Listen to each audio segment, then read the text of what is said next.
Vintage classes में आपका स्वागत है। आज हम लोग इस चैनल के माध्यम से 1833 के चार्टर एक्ट के बारे में पढ़ेंगे। 1833 का चार्टर एक्ट ग्रेट ब्रिटेन में औद्योगिक क्रांति के कारण हुए महत्वपूर्ण परिवर्तनों के परिणाम स्वरूप आया था। औद्योगिक क्षेत्र में सरकार ने लेसेस फेयर या अहस्तक्षेप के सिद्धांत का पालन कर रही थी। इस लेसेस फेयर के सिद्धांत के विरोध में उदारवादी आंदोलन के परिणाम स्वरूप वर्ष 1832 का सुधार अधिनियम आया।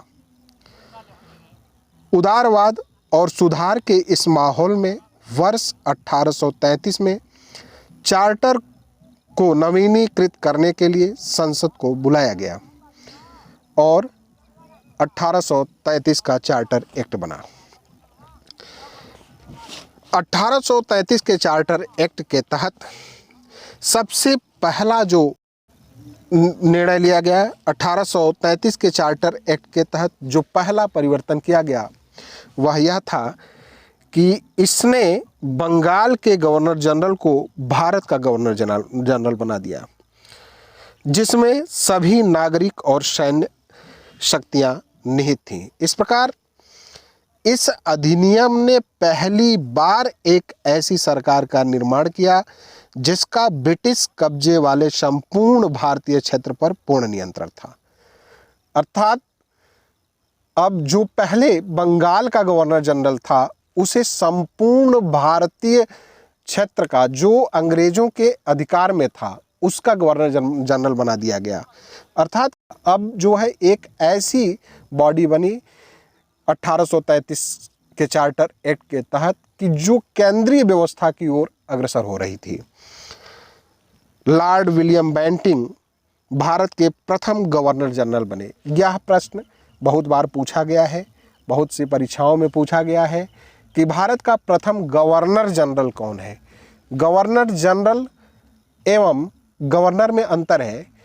गवर्नर जनरल पहले था, बंगाल का गवर्नर जनरल भी बना था, लेकिन पूरे भारत का, बंगाल का गवर्नर जनरल था न कि पूरे भारत का। इसलिए इस 1833 के चार्टर एक्ट के तहत बंगाल का जो गवर्नर जनरल था वो संपूर्ण भारत के जो अंग्रेजी कब्जे में थे, अंग्रेजी राज्य क्षेत्र के अंतर्गत सम्मिलित थे, उसका गवर्नर जनरल बना दिया गया। दूसरी व्यवस्था यह की गई कि इस अधिनियम के तहत मद्रास और बम्बई के गवर्नरों को विधायिका संबंधी शक्ति से वंचित कर दिया गया। अब क्या हुआ कि जो है भारत के गवर्नर जनरल को पूरे ब्रिटिश भारत में विधायिका के असीमित अधिकार प्रदान कर दिए गए। यह व्यवस्था नई की गई कि जो गवर्नर जनरल था, सपरिषद गवर्नर जनरल जो है संपूर्ण अंग्रेजी राज्य क्षेत्र के लिए विधायी निकाय के रूप में कार्य करने लगा, अर्थात कानून बनाने लगा।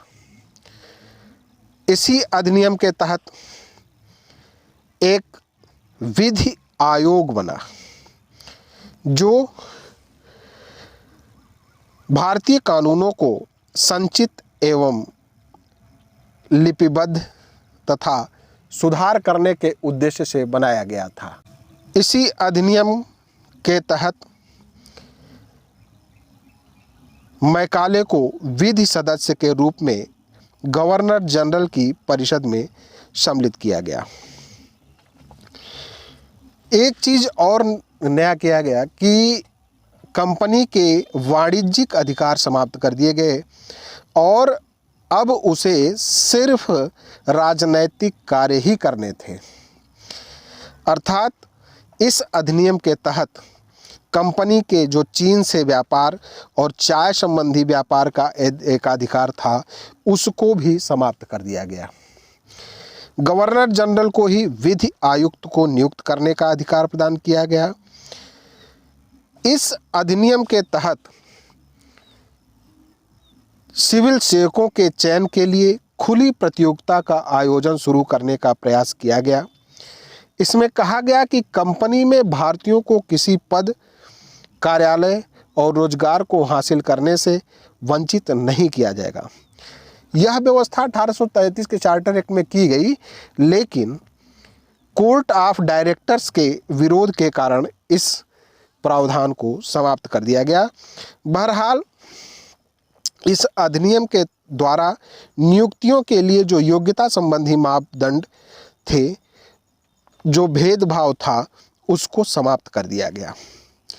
अब जो है, जब व्यापारिक अधिकार कंपनी का समाप्त कर दिया गया, तो जो कंपनी थी वह जो है ट्रस्टी के रूप में कार्य करने लगी। इस तरह से भारत में केंद्रीकरण की व्यवस्था की गई और इसी अधिनियम के तहत दासता की व्यवस्था को भी समाप्त कर दिया गया। अर्थात यह अधिनियम सामाजिक सुधार करने का भी काम किया। भारत में सामाजिक सुधार के लिए भी आया, जिससे भारत में व्याप्त बुराई जो दासता की व्यवस्था थी उसको भी समाप्त कर दिया गया। अन्य अधिनियम को हम अगले वीडियो में देखेंगे।